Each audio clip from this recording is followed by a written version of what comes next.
Welcome to the Tech Egg. Don't get scrambled. Enjoy the video. In this video, I will show how to remove Ford Bronco fender flares. First, let's gather our essential tools. You'll need a T25 Torx bit, a panel removal tool, and a small container to keep your screws and clips organized. Make sure you have a clean, well-lit area to work in, which will make the process much smoother and help prevent losing any small parts. Now let's tackle the inner fender liner.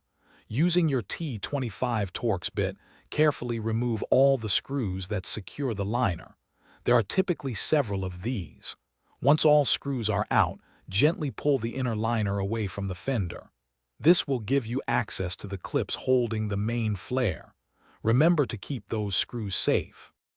With the inner liner out of the way, it's time to detach the fender flare itself. Take your panel removal tool and carefully pry open the retaining clips. Work slowly and methodically around the entire perimeter of the flare. Once all clips are released, gently pull the flare straight off the vehicle. Avoid excessive force to prevent damage. After removing the flare, take a moment to clean the vehicle's surface thoroughly.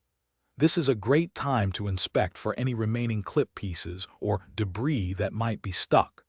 If you plan to reinstall the flares, consider applying a paint protection film to prevent future paint damage.